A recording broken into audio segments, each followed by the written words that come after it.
इसकी गूंज, इसके इम्प्लीकेशन कई वर्षों तक रहेंगे। रही बात हमारी लीडरशिप की, हमारी पॉलिटिकल एंटिटी की, तो हम संघर्ष करेंगे, आमने सामने की लड़ाई है। अब तो कहने के लिए भी नीतीश जी नहीं बचे, बीजेपी ने उनको गायब कर दिया। और ये क्षण ऐसा है जिसमें आपको मैं एक बात कहूं कि बिहार की धरती में इस तरह के प्रयोग महाराष्ट्र की तरह सफल हो जाएंगे, इसमें मुझे शंका है।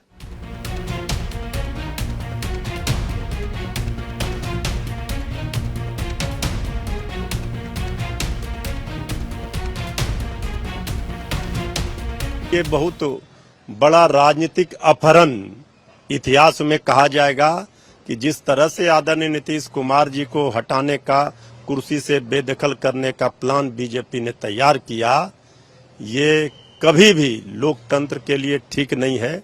अब ये तो स्पष्ट दिख रहा है कि सहयोगी दलों के साथ क्या रवैया रहता है भाजपा का।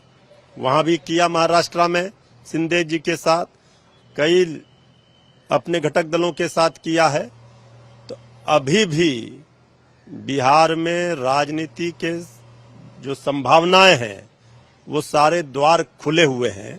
ऐसा नहीं है कि आज आदरणीय नीतीश कुमार जी ने नॉमिनेशन कर दिया राज्यसभा के लिए तो यहीं पर राजनीति दी एंड होगी। अभी तो शुरुआत होगी और बहुत कुछ राजनीति करवट लेगा।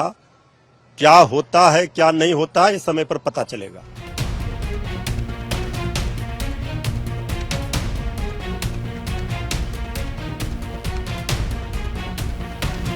नीतीश जी को भाजपा के लोग जो है हाईजैक कर रखे हैं और इनको दोबारा कुर्सी पे बैठने नहीं देंगे।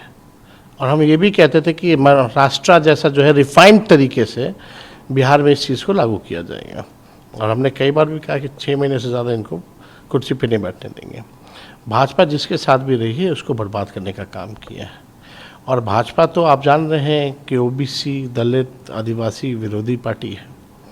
वो नहीं चाहते हैं कि भाई बिहार में ऐसा नेता रहे जो ओबीसी और एससी एसटी की बात करता रहे। वो लोग तो चाहते हैं कोई ऐसा मुख्यमंत्री हो जो रबर स्टैम्प जो है वो मुख्यमंत्री बने। और ये जो सत्ता परिवर्तन जो हो रहा है ये जन भावनाओं के खिलाफ है।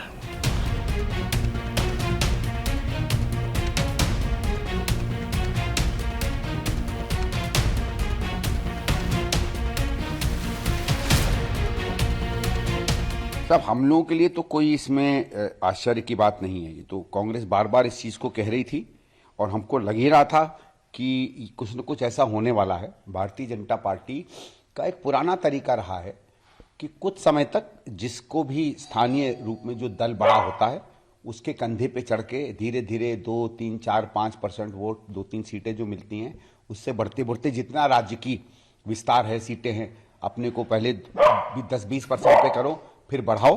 और फिर एक बार ऐसा आ जाए कि आप, क्योंकि आपके पास धन का बल है, आपके पास इलेक्शन कमीशन का बल है, बहुत सी ऐसी ताकतें हैं, आप स्थानीय दल को एक तरीके से निगल जाओ। सिर्फ कभी कभी ये जल्दी कर जाते हैं यहाँ, क्योंकि नीतीश जी का अपना एक था थोड़ा सा एक जातिवाद कैलकुलेशन में उनकी इनको जरूरत थी। तो जब तक इनको लगा कि पूरा उनको निचोड़ने की जरूरत नहीं है, इन्होंने उनको निचोड़ा। और अब राज्यसभा क्या लाएंगे क्या नहीं लाएंगे वो तो यही जाने, या ला के यहाँ किसी न किसी विभाग में डाल देंगे।